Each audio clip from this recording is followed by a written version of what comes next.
Okay.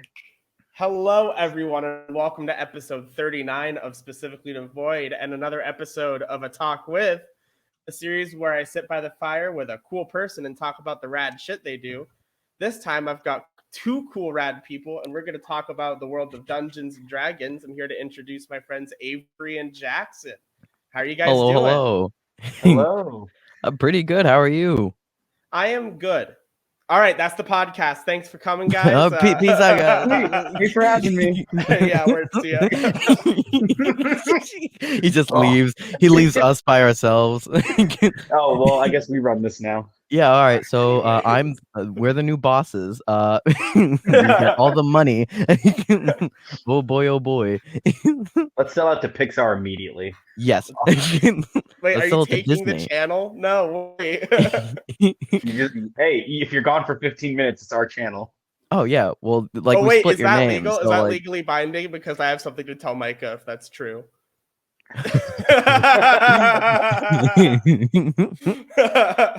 Oh gosh. All right. Well, we should get into the interview. I got some questions for you guys. The first question I have to ask you guys, individually, each of you, what are your thoughts on Sunny D?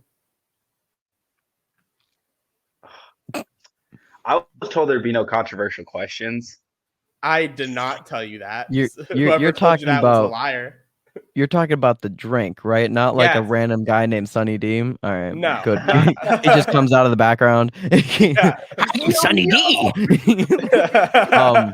I guess my opinion would be like I never drank it as a kid. I always was one of those freaks that liked the pulp in the drinks, and Sunny D just kind of tasted watery to me. But like I haven't had it at all. I don't think I've actually tried it yet, which is weird. Oh. Yeah. I have a question before my response. Ooh. For me or You Jackson? said for Jackson, you said the juices you had were the ones with pulp in it. How many other than orange had pulp? Well, no, like you know the ones that say like pulp on it or like no pulp. Like I was Yeah. always made fun of if I buy the ones with pulp in it because people are like, "Oh my god, you want to like eat your drink?" And I'm like, absolutely. Oh, I'm going in there with a fork, you absolute fool.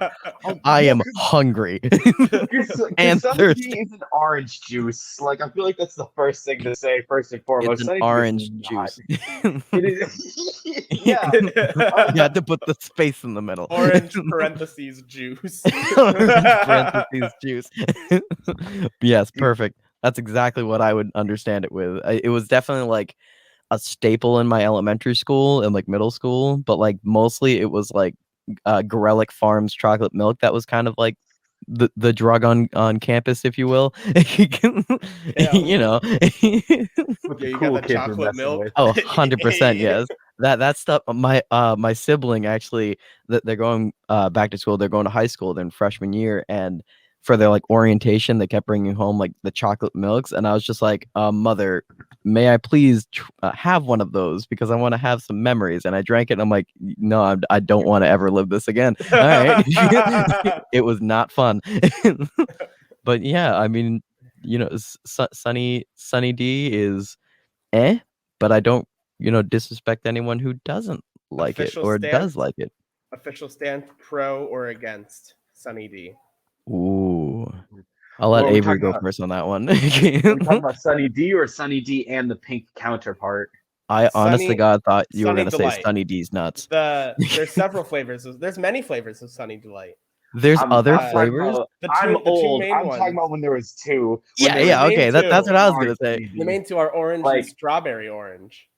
Because I haven't tried any of the new ones since I got older because I lost my sweet tooth. When I was younger, I gotta say I fucked up some Sunny D hard.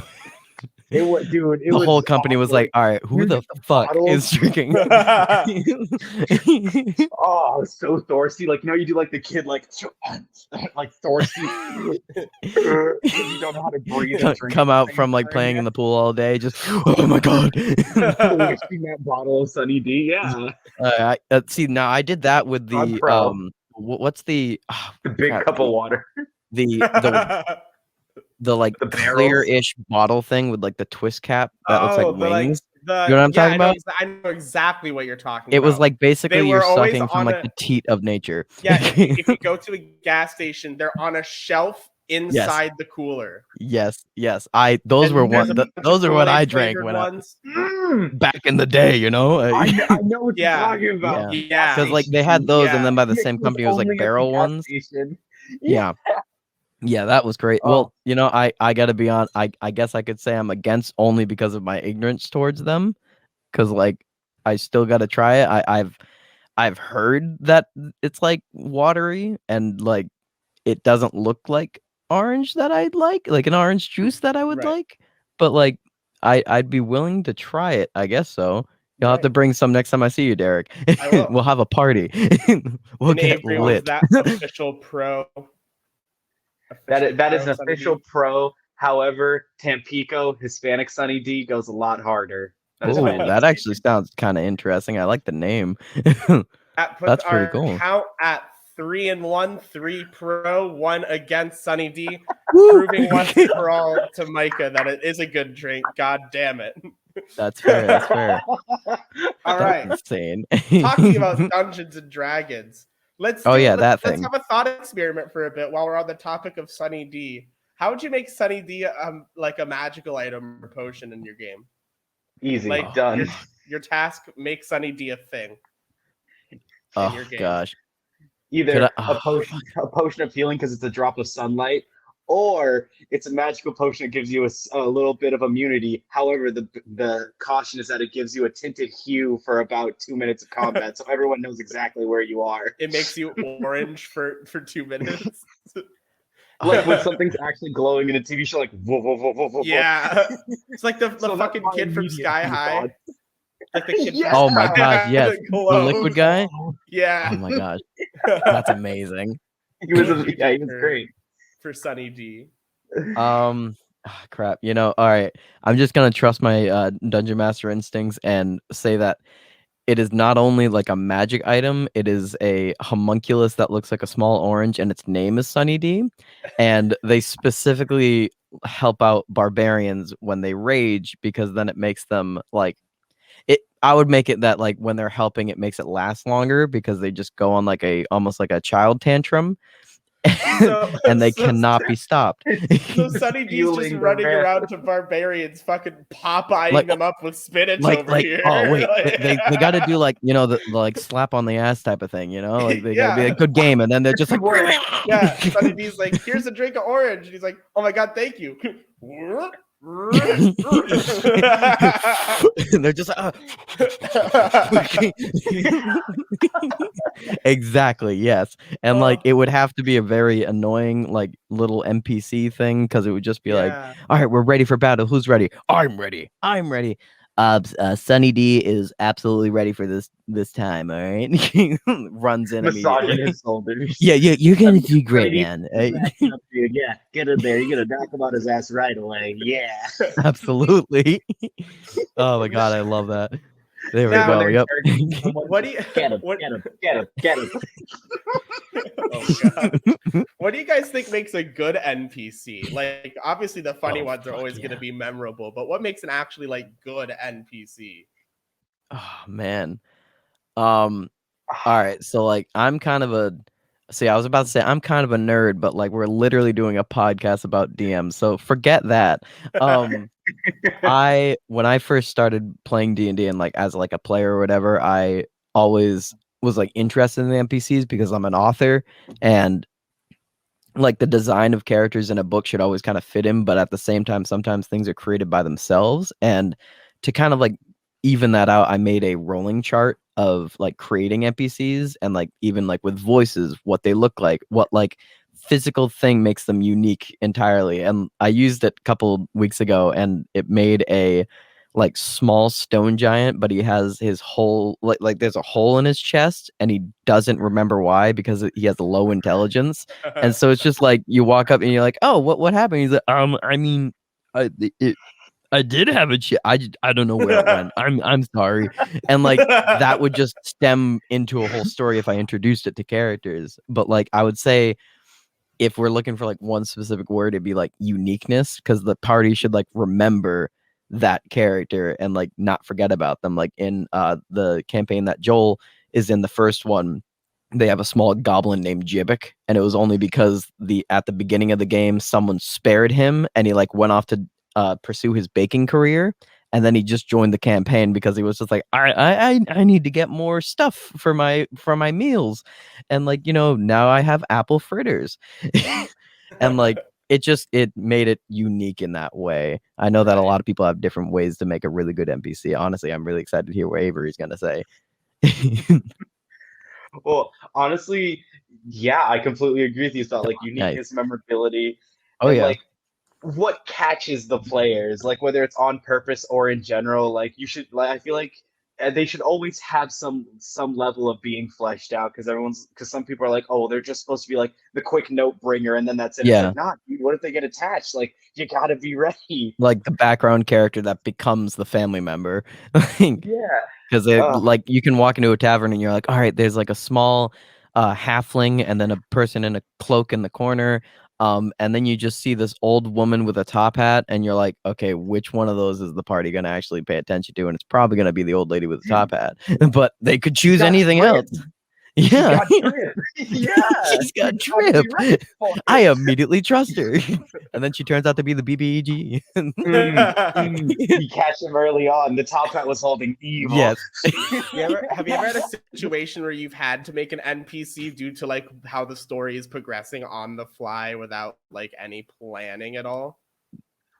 I had a half pack of murder hobos, which is basically like when you have players that just love killing things and then just moving on. Because yeah, you're Oh basically yeah. a murder hobo, and yeah, Oh yeah. and at the time I wasn't ready for this. They had kept two people alive to interrogate, and like it was great. I loved it. I loved doing a session in person because it was just I got to see them like actually like okay, we'll take this guy, we'll take this guy. Like they were having a genuinely different conversation as they were doing their interrogation so I could pay attention. Like it was wonderful. We had the music playing so that they couldn't hear it because they were inside, they were outside. Oh, that's But so like, cool. yeah, the two things went completely different because both this little old goblin woman, she just fell into some bad times and they absolutely loved her. Guy outside, little Kenku man, hated him. This little cockney old dude. Yeah, I like yeah, Kenkus. I Kenkus are love Kenkus. hilarious. Right? They Kenkus literally and kobolds. They literally Yes. knocked him out and kept him in a barrel after almost killing him again during an Oh interrogation. my god, And that's they're like, no, amazing. we're thinking of letting the old lady go. And they're like, oh, well, should we take care of them? And the two went, yeah, take care of her. And so immediately they went to go kill her. And I saw their faces. I'm like, because of the distance, because he's throwing a dart, I'll give you each one quick reaction to try something. And they barely saved her, and she's like, "Oh God, thank you!" And then she ran out, and they were just like, "Why'd you do that?" And they're like, "They said take care of it. We thought you didn't care." And they're like, "Please, no." And then just like I love that, like, and I'm just like something so small, but they were just like, "No," but like the person, and they're like, "Yeah, but our person did this." It's like, but no. Oh my And god, like that's amazing. it added to the characters, it just added to like what was their end game, and like I enjoyed the infighting when they were able to keep it to a minimum. Every now and then, I had to like mansion. Yeah, that's always the big difficult thing of getting into the story, just like keeping the story going.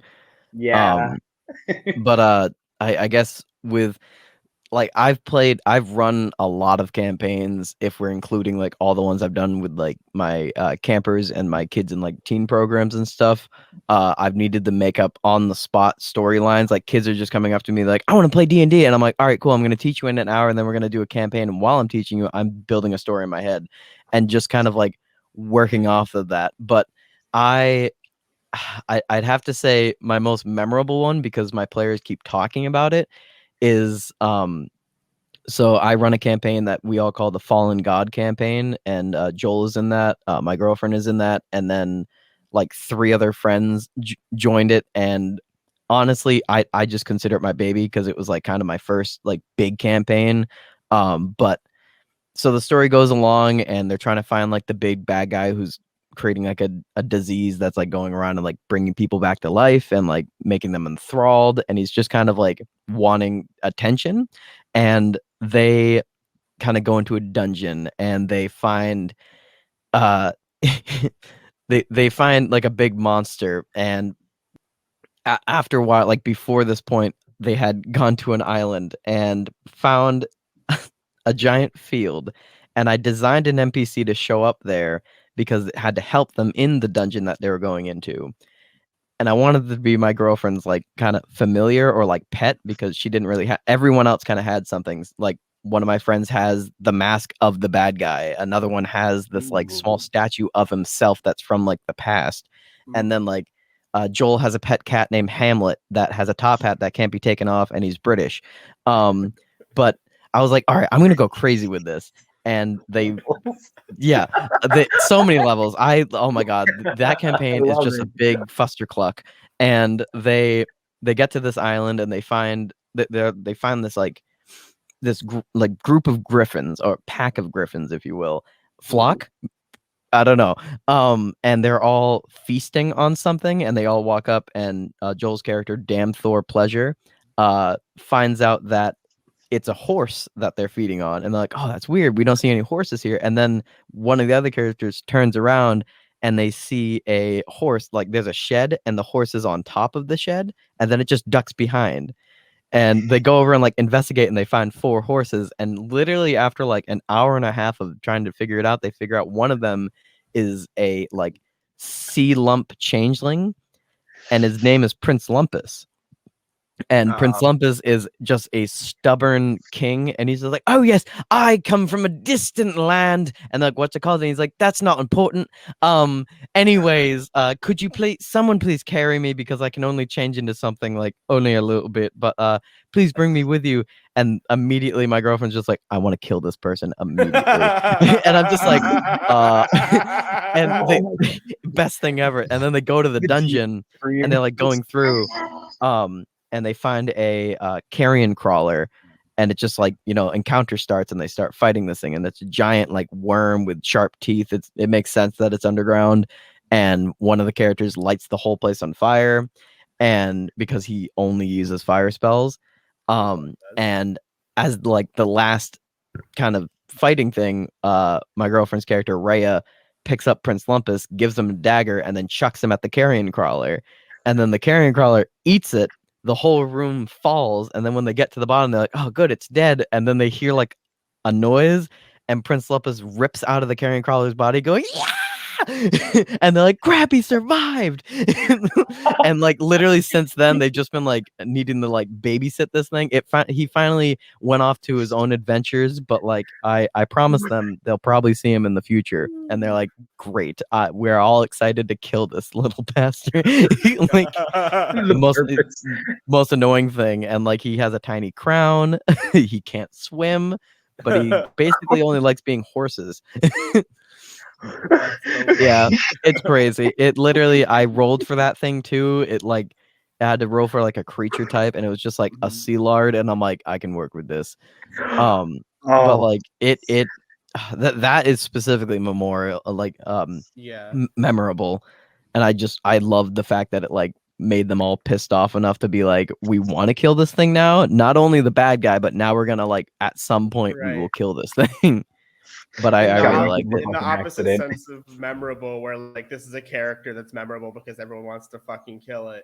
Exactly, yeah. Like I had planned it to be like a really good thing. In my campaign, there's an NPC his name is Pip. He's yeah. You had mentioned that before. Yeah, I love that. I've talked to you about Pip and my plans. Oh yeah, campaign. Love it. But yeah, Pip is just this little like British kid who's an orphan and like just has attached himself to a hermit, basically. It's not okay. Which is like, what do you mean that's not okay? D&D.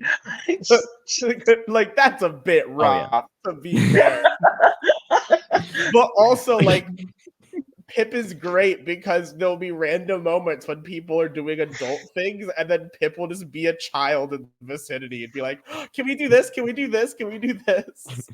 We're gonna murder this person." What's that? What's a murder? What's a murder? What does death mean? Well, Sonny, let's go into this story. Oh my gosh, that's just fun, and especially like I'm just gonna like a tiny British kid. It it sounds funny to me in any potential. campaign that would fit in. Yeah, the potential behind that whole thing. Yeah. Funny, hilarious. How about the guild? Sir, why do we murder that man? Doesn't he have kids? That doesn't matter. We don't see them right now. And then you find out Pip is the BBEG. Comes back and it's just like, I've been gone for 15 years and I've gotten buff. I can't do this.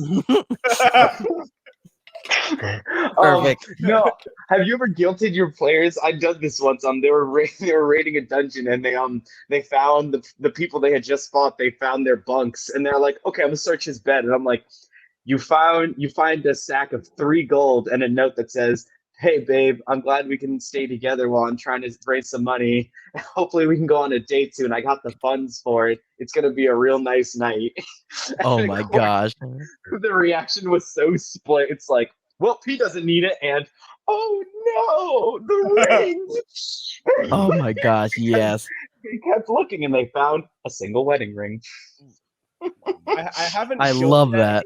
I haven't guilted any of my players, but I've had some fun tricking players.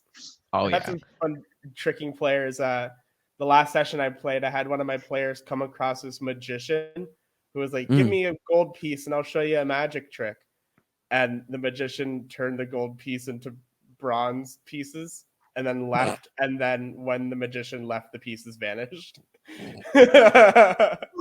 Honestly, I thought you were just gonna keep it at like they're just bronze, but no, you literally just like went like, hey, F you, and we're done with this. What do you get for giving one gold piece to a fucking stranger? Yeah, really. That's... God. It's a hungry magician. No, don't feed him. Then more will show up. I didn't know it was the same thing as like deer or raccoons. Come on. Oh my gosh, yes.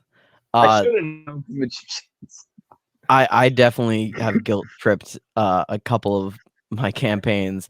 And I really like your whole thing because I kind of did the same, like, I guess, flavor. We have a character in our campaign played by my really close friend Brian Gannon, and me and him are actually do our own podcast together. But his character's name is Rage, and he is a lionin, so like the lion people race. But he's always hungry. And so they're just going through the forest, and I was just like, oh yeah, like, do you guys want to look for anything? And I didn't even plan on doing this thing as soon as I said that.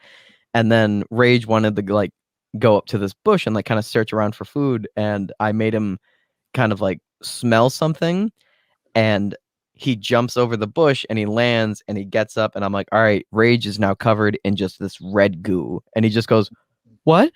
And I'm just like, he's just like absolutely covered. And that literally stemmed like from he landed on a like dining table with a watermelon on top of it, and now he's covered in the watermelon, and he goes, oh cool, and he starts eating it. And then the rest of the players go and they find that there's 2 places with like a wine glass and some food, and they're like, oh man, this looks like someone had it.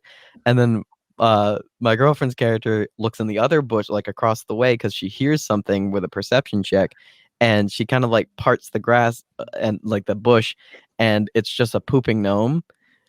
And like I made him dressed up as a literal garden gnome, and he just goes, hey, what are you doing here? And like all the rest of the players are like, I'm sorry. And he's just like, oh, how dare you? I was just enjoying myself. I set up a dinner for my lovely wife. We found a watermelon that had been growing for the past couple of months, and like we were really excited.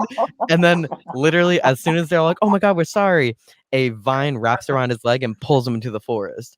And then an encounter starts where this giant like garden, like what is it, a shambling mound just is fighting them, and they all think he's dead. And then in like the next game he just shows up again pooping outside of their tent, and they're like, how did you survive? And he's just like, well, if I had my watermelon it would have been a lot better. And it was just like, oh my god, it was like a running joke. They don't know what his did I give him a name? I think his name is Bartholomew. That's kind of like what I'm imagining. Right. But like the fact that you just kind of push it into guilt tripping them because like Rage wanted food, and now he's just like, oh wait, there's a pooping gnome. Oh buddy, other people exist. Oh yeah, exactly. What do you guys like as players? I know a little bit from Avory because he's in my campaign, but like as players, what's your D&D play style? Well, the forever DM should answer. Oh yeah, really. I, my friend Brian got me into playing it. I think it's been 2 years now. And it was literally like he just texted me and was just like, "Hey, we're starting a campaign. I know that you don't know what Dungeons and Dragons is, but you go to King Richard's Fair, so automatically you probably will like it." And I'm like, "100% yes." And Fair enough. yeah, right. I was just like, "Yeah, you already Fair sold it enough. to me, man." And I played my first game, and my first character was a half elf wizard named Jasper Vargoth, and the fact that when I created that, his backstory was that his father was like an elf and he fell in love with a mortal woman and then was banished out of the like kind of town, and that the dad became my main NPC for almost all my campaigns, Eladrin, or he has an actual name, but I can't say that. But I really like, as a player, I really like the like millions of different ways in order to achieve something, I guess. Like when you talk to other players in a group, like if you're playing a campaign and like the DM The is just like, all right, planning. so yeah, like the DM's like, all right, you're in like a dungeon with a locked door and like there isn't a key, and everyone's just like, all right, so I have Thunderwave, and if I can use that, we can probably break the door down. But then the barbarian goes, I'm just gonna run at it. And you're like, all right, well, here, I'll get under your back. So then it's like weighed more. So then we can do more damage with it. And you're like, all right, cool, cool, cool. And it's Reality, just the like, quiet mage has like yeah, pick. yeah, literally, yeah. Like it's like when a party becomes like a team and they work together using different random crap to do something, it makes it just an amazing game to do that. And then like being a like the flip side, the DM is listening to this stuff and like it's all just a big homogenous mixture of just like creativity and imagination, and that's the reason why I'd love to be a player again for D&D. I mean, I love being a dungeon master, but like nothing can beat being in the player's world, because like you don't know what's gonna happen. You're like, all right, my character's gonna walk up to the old lady, and then the old lady turns out to be a hag, and you're like, well, I'm gonna kill someone now. And like it's just I love the craziness of it, I guess so. But yeah, that's kind of my whole spiel on being a player. It's really fun. Yeah. Oh, it's entertaining as heck. Yeah. I agree. Like I love being the player who like I love making the character be like I love making the character and then fitting it to D&D, you know what I Oh, mean? And 100%. not Yeah, the yeah, other yeah. way around. Oh, yeah, Like yeah. the first character I ever played, Jackson, you remember this very Of well. course. I wanted to play a wrestler of some kind because I thought it'd be Oh my lord. hilarious. So Absolutely. I And it came up was. with and I came up with the Gob, who was this goblin wrestler who was a fighter with an entertainer background, I believe is what we did. Mm. And I love giving them like quirks. Like the Gob always has to shake someone's hand when he meets them. The Gob talks differently Sure. when he's like comfortable with people and chatting outside of wrestling versus like on the mic performing. Yes.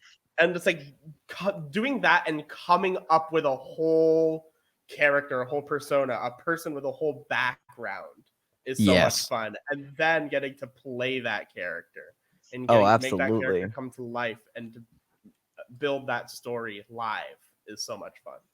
The fact that me and you kind of thought that up around a campfire, literally So I don't think that was the first time I met you. I think it maybe was. No, I think it was. was. Yeah. Okay. Yeah. So then that's even more memorable. I was just like literally Joel was just like, hey, there's a thing called D&D and Jackson can tell you about it. I'm like, all right, cool. Another person to get addicted. Hi. And like me and you fed off of each other. And I have to say that's like, anytime I tell kids about D&D and how like crazy it is, I always tell about the Gob.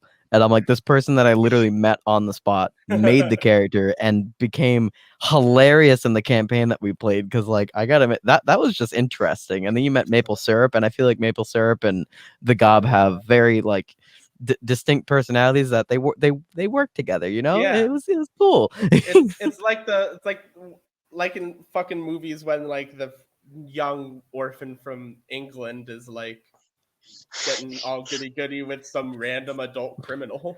Yeah, because like just to tell you, Avery, the Maple Syrup, full name Maple Syrup Washington, he was he is, because I'm 100% gonna put him in a campaign again. He's a corgi folk, like a dog folk, and he doesn't, as of right now, doesn't have a class, but his main like thing was that he likes to paint rocks, and by that he doesn't paint rocks, he paints pictures of rocks and sells them. And that was literally all I had. I was just like, People all can't right, so respect you need a art. tour guide, and he's here, and he just wants to go find some good rocks to paint. And they're like, okay. And he survived the whole thing, and I'm very proud of him. He did a great job. But yeah, then, no, like, the gob, oh, love him. yeah, but then like I love taking those character quirks too and using them in different situations in the game. Where Yes. like at the end of that one shot we did where I played the gob, we were fighting, we were in the big like final combat, Yep. and the guy we were fighting didn't shake the gob's hand, and the gob, because of this, suplexed him like into some fucking sticking up pointy rocks in a cave. Best thing ever. I literally, Like, oh my god, that's that just can hilarious. add so much to a character though, because like, okay, here's the thing. It adds the like. He has to This always do character's been this, insulted. because once you establish this character has to always do this, what happens when they don't? Yeah, And exactly. that's where it gets interesting. Yes. Oh my You god, add the I love it. because it's so easy to be like, yeah, they just have interactions, but it's like, no, like there's these like it's steps, it's levels, like yeah. this. I want it to matter. Yeah, Exactly. Yeah. The gob cares about shaking hands. He's serious. It's a big deal. I feel like I that don't know. makes a lot more sense with like how you wanted him to be raised by dwarves, and like that in my mind that would definitely make sense. Like dwarves all like handshake each other. They're very like honorable and respectable, and the fact that the gob is a goblin Right. He has to dwarf. expertly get that. Like he Yeah. extra has to work on like get me that respect. Hell yeah. Yeah, I'm a yeah. man. I'd want to that's- see the gob interact with goblins. That's my one wish, because I'd want to just see the difference, and like he'd be like, "Oh, you look like me, but bring it on. You aren't as respectable as I am." You know? And that's That'd be very something that's one interesting. of those cool coincidences, because the whole thing you mentioned with dwarves, that wasn't even my intention with the gob and the Yeah. handshakes. Yeah. What I was building off was like wrestling, politics backstage, and how like you get heat and everyone gets mad at you if you don't shake someone's hand sometimes. Exactly. Yeah, I yeah, wanted yeah. to play off of that and have it be like an actual, like basically rage trigger. Oh yeah, absolutely. I love. Oh my god, it's all just like how Avery said. It just makes like those characters like part of the whole thing, and everyone remembers them, and it makes it feel more like real. You know, like not just a story. It's literally you're creating a whole realm with real living characters. That's so cool, though. It's the progression from the DM telling a story and the players interacting with the story, and the DM and the players together playing a game of Dungeons and Dragons. Yeah, or like any RPG too. Like I've played different ones too, like Hero Quest, which was made in like the 80s. My mom actually has the board game, and she just kind of found it one day, and I was like, all right. And it's kind of just like a very simple version of D&D, but like that too, like just you can do anything with it. It's like it's the only limit is your imagination, which sounds cheesy, but it's literally true. Like, you know, I love it. Imagination. Love it. Do you have any?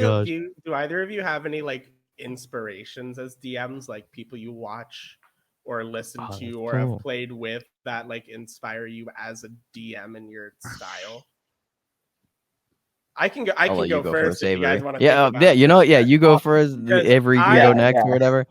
My real big like foyer into understanding Dungeons and Dragons was by watching Dimension 20 on YouTube and Spotify and Dropout and all that stuff. Yeah. And like Brendan Lee Mulligan, what I love about the way he DMs is that he has the story beginning to end planned, and you can tell that but also you can tell that he is going to inch them towards what he wants, but also inch them towards what they want as players. Yeah, absolutely. Yeah. And that storytelling, and that's why I love the NPCs being so important, because almost every single NPC that he comes up with has like a backstory, a name, an age, a class, a weird thing they can do. Flaws, habits. Flaws. Yeah, literally habits. They're people. And that's what I love about his NPCs and the way he DMs games. Oh yeah. It's always interesting seeing those like different dynamics because like you mentioned that and like I didn't really watch it that much, but I always like mentioning it like Critical Role. That's a big like brand basically, and like people use that as inspiration. It's very interesting to see the different dynamics between Brendan and then you have Matt Mercer, but like it's cool to see the different styles or whatever. Yeah, I really like it. What about you, Avery? I got two. Oh yeah. One, if we're talking about podcasts and such, I gotta say it.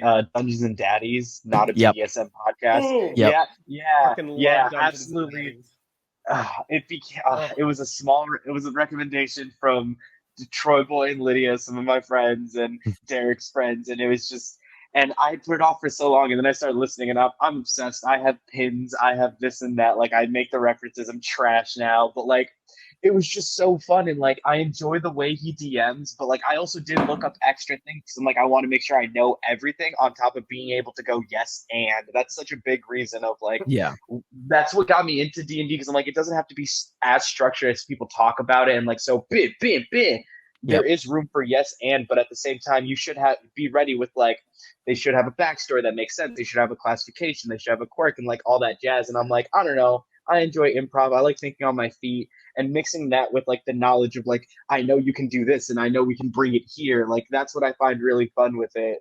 And so like I love that. And then my own current DM, Jason, for the online quest I'm on right now. He is just so amazing. He's been so nice.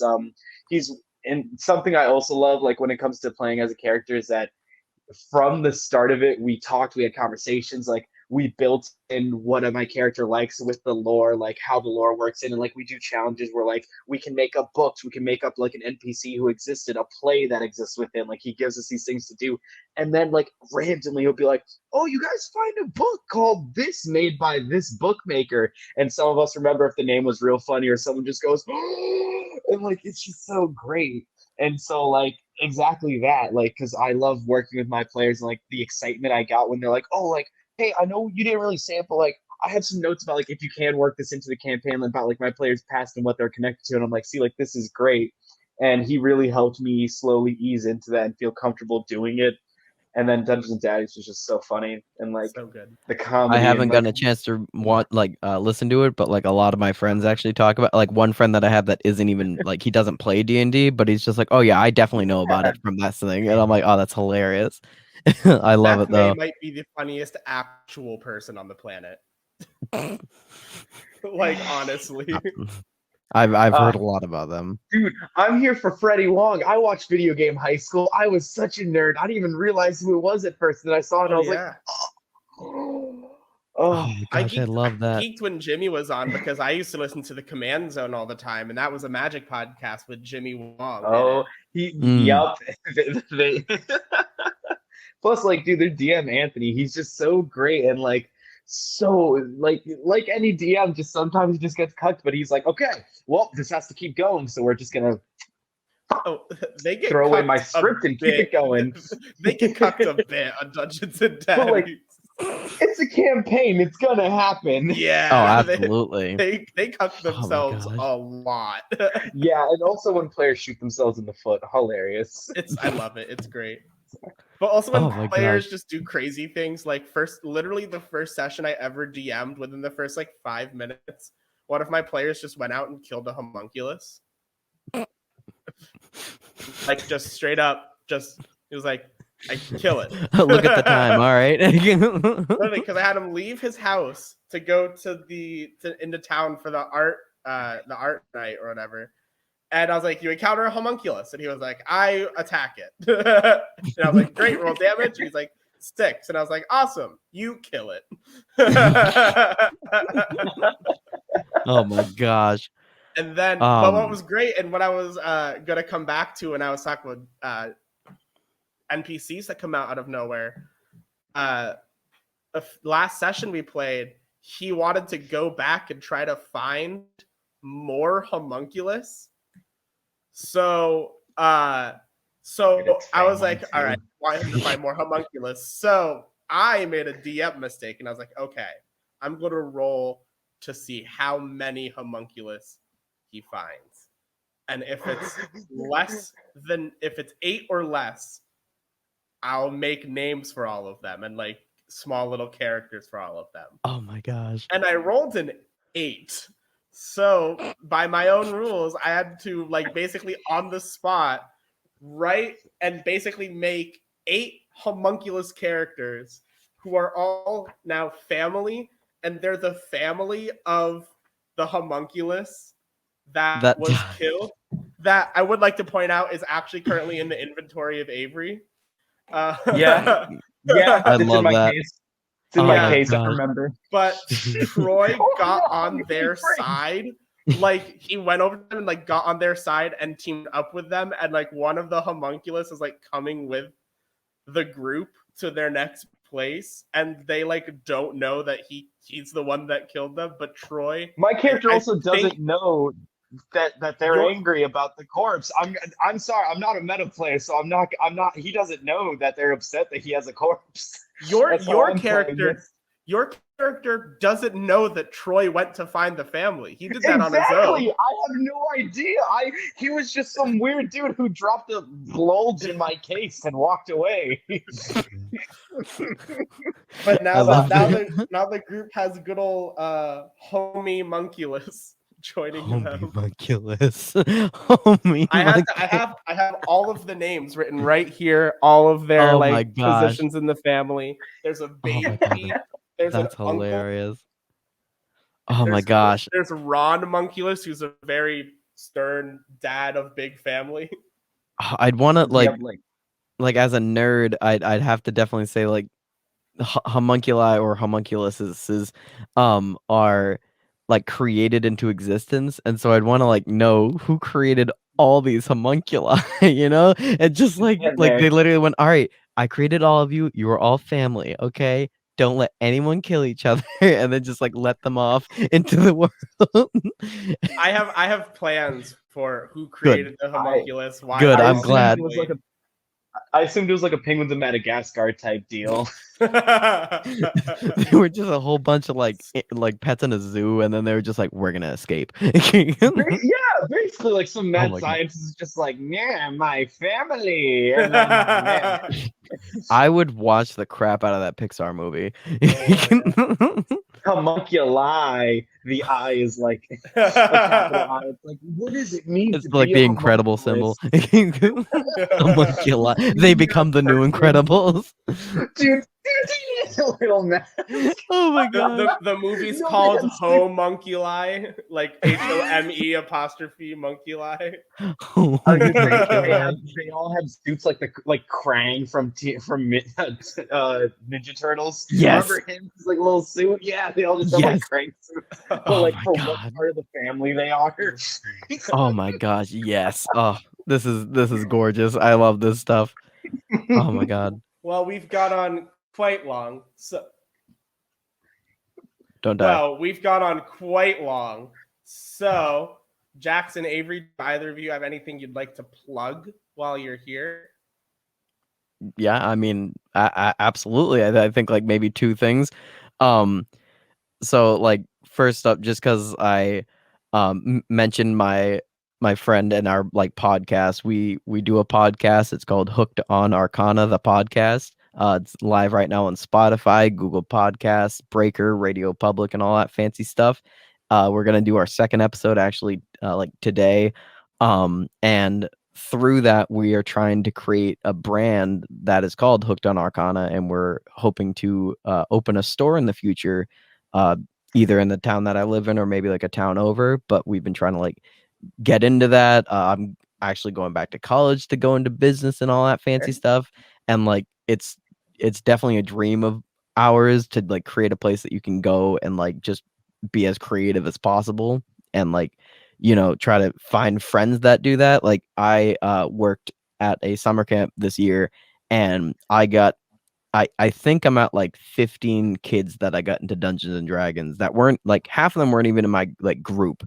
And through that they made a Discord chat, and they named it Jackson's Basement.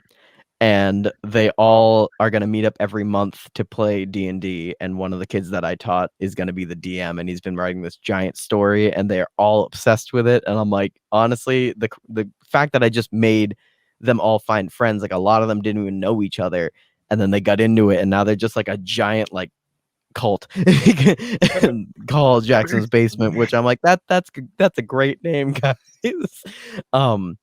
But yeah, I hooked on Arcana, the podcast. Me and Brian actually have a ton of fun planning it all out and trying to like get it out there and see if people can, connect with us in that regard. I really like it though. It's all the Dungeons and Dragons got me into just like being more creative and finding people that are also creative, and that's what I bond over. Avery, anything you'd like to plug? I currently have nothing to plug, but I did just follow the podcast on Spotify, so that's going to Oh be my a gosh. wonderful pilot to Thank listen you. to. Oh my gosh, I appreciate that. Oh my well, hey, I hope you enjoy it. The first one we were a little bit unprofessional. It's a bit like scratchy, I guess, the audio, but we're gonna do You it called it in the pilot. Oh You've yeah, never- definitely. Yeah, it's You You've called it the never actually pilot. Not listened we to both this. agree we're like the pilot Opinions. isn't gonna be good, but like the first So one we're you- gonna do it here, and like it'll be I don't know, it's funny because me and Brian, he got me into D&D, and I'm like, Brian, you just gotta like we gotta get other people into it now. And I think we've gotten a lot of people. Oh, we have an Instagram page, you hooked on Arcana official, and we only have